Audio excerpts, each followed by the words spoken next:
Ouais, c'est bon, on va juste essayer d'enchaîner. Alors, il faut que je passe.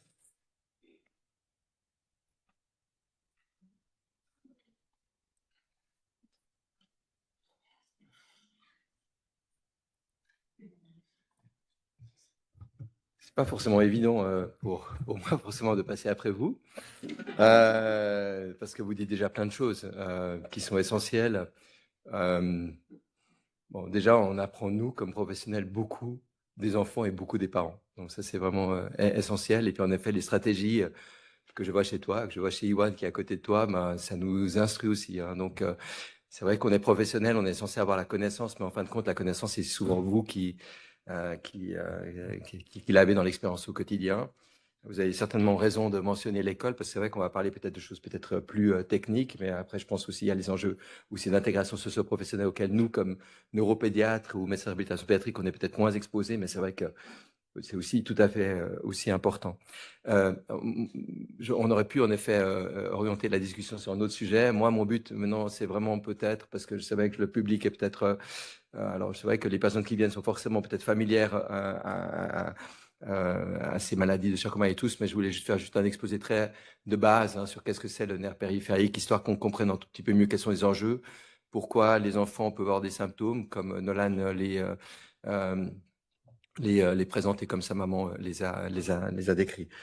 Donc, pour un certain nombre de personnes, ça sera peut-être très simple. Peut-être pour d'autres, ça sera peut-être des notions malgré tout utiles pour comprendre peut-être ce que mes collègues vont présenter dans la suite. Tout d'abord, donc David Jacquier, donc qui fera un complément beaucoup plus, on va dire, scientifique à ma présentation. Donc, juste quelques notions théoriques pour comprendre, la variabilité des symptômes et manifestations cliniques, parce que c'est vrai qu'il y a, un grand nombre de maladies de Charcot-Marie-Tooth et puis un grand nombre de manifestations et puis qui varie selon les âges. Deux, je pense que c'est important de comprendre en effet ces notions théoriques pour comprendre quels sont les examens complémentaires qui certainement vont être discutés par mes collègues. Et puis trois, pour comprendre les causes génétiques sous-jacentes, parce qu'en effet, il y en a un grand nombre qui ont été maintenant identifiés au cours, on va dire, des 20 dernières années, avec aussi l'émergence des techniques de génétique qui permettent de mieux comprendre ces maladies qui sont en tout cas pour nous, neuropédiatres, un petit peu le parent pauvre des maladies neuromusculaires. C'est vrai que souvent, moi je me rappelle, j'ai regardé, je sais pas, un grand nombre de télétons et autres, et c'est vrai qu'on parlait beaucoup des myopathies, beaucoup de la dystrophie musculaire du Duchenne, et puis honnêtement, c'est vrai que les neuropathies de l'enfant héréditaire, c'est pas quelque chose qui était mis au premier plan, alors qu'on suit tous finalement un grand nombre de situations comme celle-là. Donc en tout cas, merci aussi à l'ASRIM de mettre en avant cette thématique aujourd'hui. Alors, de quoi on parle? C'est vrai que souvent, on entend parler de système nerveux périphérique par rapport au système nerveux central. Donc, les nerfs périphériques, c'est vraiment au-delà du cerveau et puis au-delà de la moelle épinière. Donc, c'est tout ce qui finalement sort de la moelle épinière et puis véhicule l'information jusqu'au muscle en partie, hein, toutes les commandes motrices. Mais c'est aussi le système qui va finalement à notre cerveau d'intégrer un grand nombre d'informations sensorielles. Euh, il y a des informations autour de la position, puis c'est aussi une des raisons pour lesquelles il y a aussi des chutes, des instabilités, parce que c'est vrai qu'on a besoin de ces informations pour pouvoir marcher, pour maintenir une posture. Nolan a bien montré qu'il doit s'appuyer sur ses orthèses pour mieux tenir, parce qu'autrement son équilibre est instable. Information aussi sensorielle, donc de la peau, température, douleur, et ainsi de suite. Donc il y a un système à la fois efférent, donc qui part du cerveau, et puis un système afférent qui vient finalement des muscles de la peau et y compris des organes internes. Alors schématiquement, c'est un peu, on pourrait représenter ça comme cela. Donc de nouveau, schéma assez simple. Vous voyez sur cette image schématique, le cerveau, la moelle épinière donc qui est en orange, et puis après avec toutes ces ramifications en bleu qui sont les nerfs qui parcourent l'ensemble des membres, également du tronc et puis des membres inférieurs. Si on va un petit peu plus loin, en fait, si on coupe ici, je sais pas, vous voyez mon curseur, et puis on arrive ici au niveau de la moelle épinière. En fait, vous voyez que la moelle épinière, elle a une forme un peu particulière, et puis il y a cette région un petit peu au centre où les neurones se concentrent. Et puis, il y a des informations sensitives qui viennent en fait en rameau. En fait, ils partagent le même nerf, mais ils sont, alors, il y a deux en fait des branches différentes et puis qui vont amener l'information sensitive ici, puis cette information, elle va remonter jusqu'au niveau du cerveau, et puis il y a une information, hein, de nouveau, normalement c'est censé marcher comme ça, voilà, euh, une information sensorielle donc qui va remonter. Malheureusement, le curseur ma flèche a changé hier dans la diapositive, mais en gros, vous avez compris qu'il y a des efférences donc, qui viennent de la peau et des extrémités qui remontent jusqu'au niveau du cerveau. Et puis, il y a des efférences finalement motrices qui, elles, vont redescendre à travers des voies motrices jusqu'au niveau ici de ce qu'on appelle la corde antérieure qui va aller dans le muscle. Et tout ceci est regroupé au niveau de ces nerfs périphériques. Donc, le rôle principal, c'est finalement de transmettre rapidement ces informations. Puis, en fait, qui sont des informations, c'est assez étonnant, le corps humain. On a des informations transmises par la chaleur, on a des informations qui sont transmises par la pression, par la vibration, et puis qui sont transformées en signaux électriques. Et puis, pour que ces signaux arrivent très rapidement au niveau du cerveau, ben, vous avez juste à vous toucher la pulpe des doigts. Et vraiment, au moment où vous l'avez fait, votre cerveau a déjà capté cette information. C'est toujours exceptionnel. On peut prendre l'analogie avec des câbles électriques, hein, des fils de cuivre, et puis en fait, pour accélérer ce message électrique, on a besoin aussi d'isolants autour de ces fibres. Alors j'avais trouvé vraiment, vous savez, on va sur le web, puis on cherche des images, mais je trouvais que cette image était pas mal parce qu'elle était assez représentative du nerf périphérique, de ces multiples petits fils de cuivre, et puis aussi de ces petits fascicules qu'on pourrait représenter par ces petits câbles de couleurs différentes. On pourrait même imaginer que ceci était à l'intérieur d'un nerf avec des tailles variables. Puis en fait, c'est en fait comme ça, hein, je veux dire, vraiment, vous voyez que ça ressemble passablement à ces câbles électriques, où en fait on a un nerf, puis à l'intérieur des petits fascicules, puis à l'intérieur de ces petits fascicules, il y a plein de petits rameaux nerveux, à la fois ceux qui donc, vont vers l'information du côté moteur, et puis qui redonnent l'information notamment de la peau ou des muscles au niveau du cerveau. Pour comprendre les maladies, puis David et puis certainement Alex et Augustina en parleront aussi, c'est important de comprendre ce concept d'axone et de myéline. Alors là, je vous ai juste finalement montré ce qu'était le nerf périphérique, mais en fait, le nerf périphérique, en fait, il est un peu constitué. Alors, il faut imaginer que ça, c'est ce neurone donc, qui se retrouve dans la moelle épinière. Alors là, c'est un neurone, on va dire, imaginons qu'il c'est un neurone moteur, il va transmettre l'information électrique. Et puis, vous voyez qu'autour de ce neurone, c'est le corps cellulaire. Et puis, il envoie en fait une ramification qu'on appelle l'axone. Vous avez peut-être entendu déjà parler dans les maladies de Charcot-Marie qu'il y a des maladies qui touchent plus l'axone et d'autres plus la myéline. Donc, l'axone, c'est vraiment ce prolongement. Quelque part, c'est ce fil électrique, ce fil de cuivre qui a reçu le message. Et puis, vous voyez qu'il y a ces petites cylindres autour qui entourent le nerf et puis en fait qui travaillent comme des réels vraiment isolants. Et puis en fait, ces isolants sont fabriqués par d'autres cellules qu'on appelle les cellules de Schwann et puis qui permettent finalement d'accélérer cette propagation électrique. Et donc on sait que certaines affections génétiques vont toucher parfois plus l'axone et parfois plus la myéline avec de multiples causes, mais des symptômes qui sont pas forcément évidents à distinguer sur la base de ce que l'enfant ou les adultes vont présenter. On peut aussi représenter ça à nouveau schématique. Donc, de nouveau, c'est le neurone qui va conduire finalement, c'est les mêmes hein, au niveau cérébral, qui va conduire finalement au travers l'axone l'information jusqu'aux neurones. Et puis, les neurones finalement vont avoir ce qu'on a des synapses, par exemple, au niveau de la plaie, au niveau des muscles. Et puis, il y a cette fameuse gaine donc autour de l'axone. Vraiment, c'est comme une sorte d'escargot autour qui permet vraiment d'isoler l'axone. Et malheureusement, dans un certain nombre de maladies, cette gaine qui permet à l'information électrique d'être transmise rapidement est endommagée, soit parfois c'est des maladies, alors on ne va pas parler de celles-là, mais qui sont des maladies quelque part secondaires ou des maladies en effet primaires où la constitution de cette cellule de Schwann est anormale. Donc, si on revient aussi un peu, donc il y a des fibres, désolé, donc, un petit souci technique, mais ce n'est pas très, très grave. Donc, à l'intérieur même des nerfs, on a des fibres, ce qu'on appelle myélinisées. Donc, de nouveau, vous avez bien compris que cette myéline elle est importante pour la transmission d'informations rapide. Il y a des fibres plutôt larges, des fibres plutôt un peu plus petites, qui ont des rôles un tout petit peu différents. On sait que les fibres larges, très importantes, hein, je veux dire, vous faites n'importe quel geste, vous devez immédiatement réagir. Donc, c'est vraiment la plupart des axones moteurs qui sont myélisés très rapidement, donner cette information très rapide. Il y a des axones aussi donc sensitifs. Puis il y a des fibres myélisées qui sont aussi responsables, qui sont un petit peu plus lentes. Je n'ai pas, malheureusement ici, ça a échappé, en tout cas, je suis navré, c'est toujours les petits bugs quand on change de format, mais des fibres fines qui répondent à la douleur, mais aussi de douleurs très rapides, mais aussi des douleurs un petit peu plus lentes. Donc voilà, de nouveau schématiquement, vous voyez, on a un système, alors là, c'est plutôt une image du système sensoriel qui est assez incroyable quand on y pense, hein. Moi, je donne des cours aux étudiants en médecine sur le système nerveux périphérique et c'est vrai que comprendre aussi cela et puis comprendre quelque part aussi les symptômes que peuvent avoir des enfants ou des adultes par rapport à ces afférences sensorielles, le toucher, le froid, le chaud, la douleur, les démangeaisons, l'effleurement simple, hein. Il y a parfois on parle parfois même de petits insectes, hein, qui vous effleurent la peau, à quel point finalement nos organes sensoriels transmettent cette information et à quel point ce type de choses peut rendre compte de difficultés lorsque ces nerfs périphériques sont endommagés. Ça explique aussi chez des enfants, et puis on va y venir, certaines difficultés, par exemple tactiles. Vous fermez les yeux, vous mettez un objet dans votre main, vous allez reconnaître très rapidement si c'est une pièce de monnaie, si c'est du liège, si c'est du bois, si c'est quelque chose de froid et de chaud.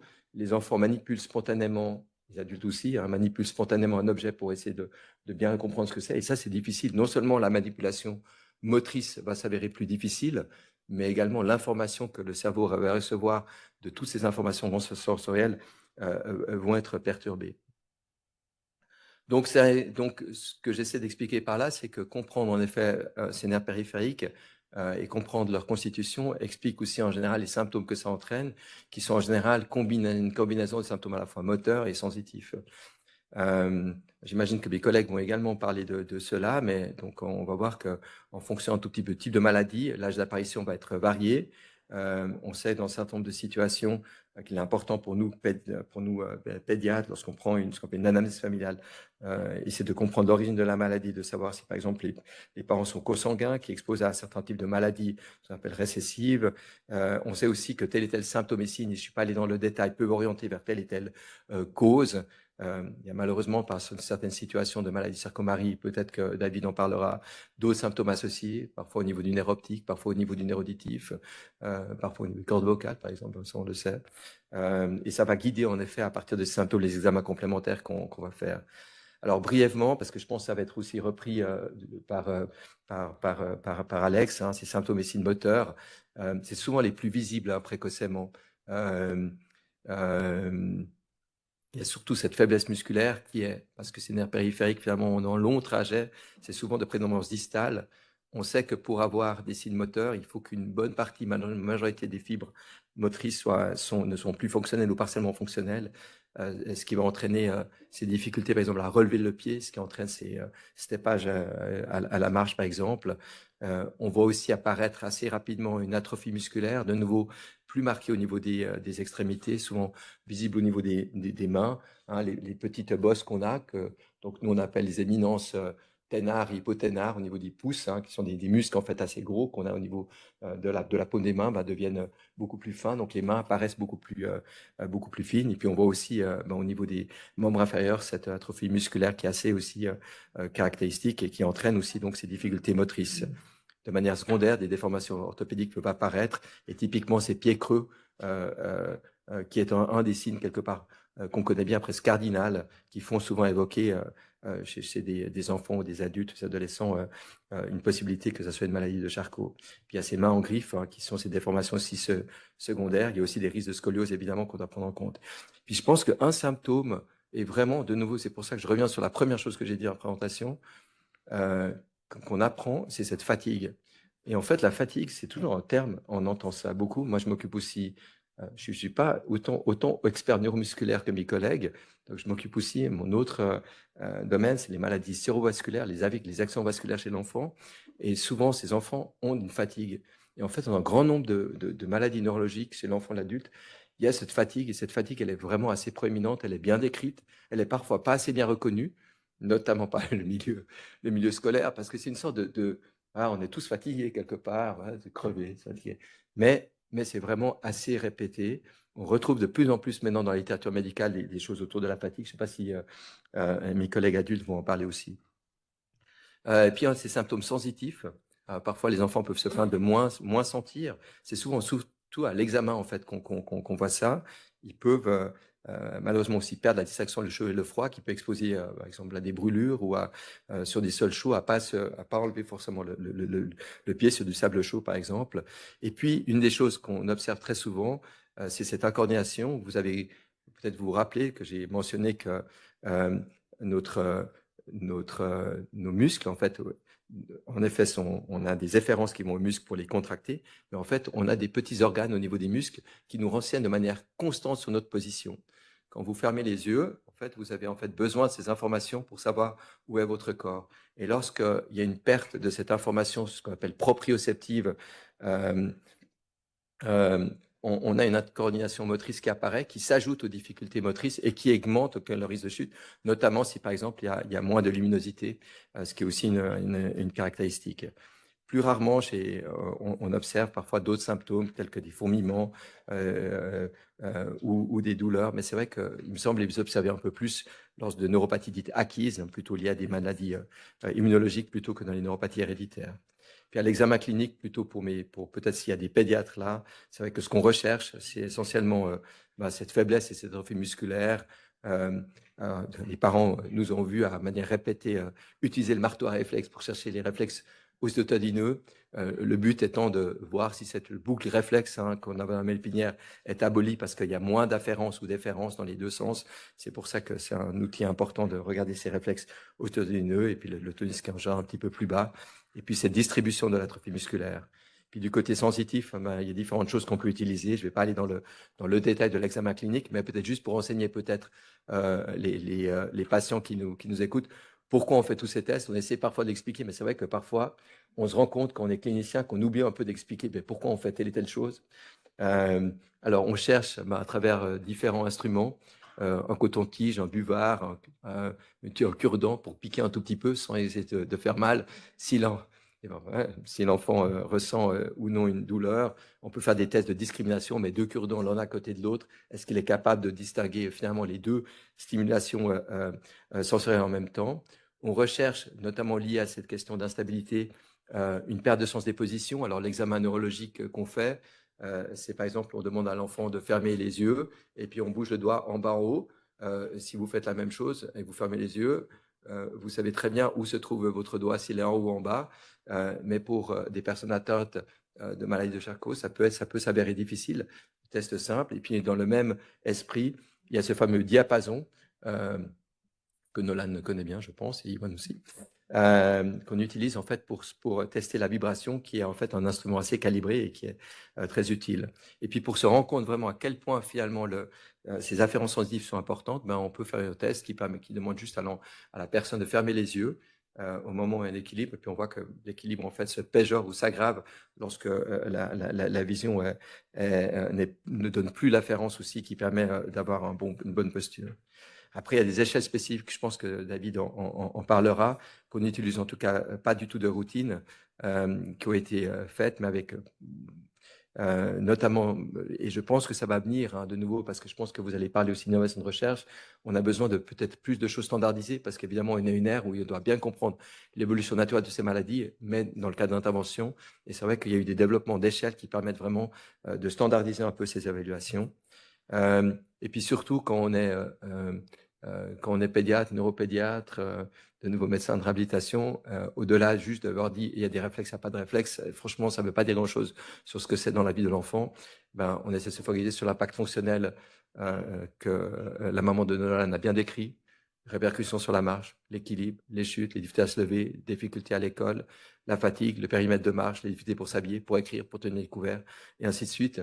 Je suis certainement moins bien placé que les parents pour parler de ça au quotidien, mais c'est un peu notre but quand même, c'est au-delà de l'examen neurologique proprement dit, très standardisé et très académique, de savoir mais quel est l'impact en fait dans la vie quotidienne pour l'enfant et à l'école. Et vous avez raison d'insister sur ce point, parce qu'une grande partie de la vie d'un enfant et d'un adulte ne se passe pas à la maison.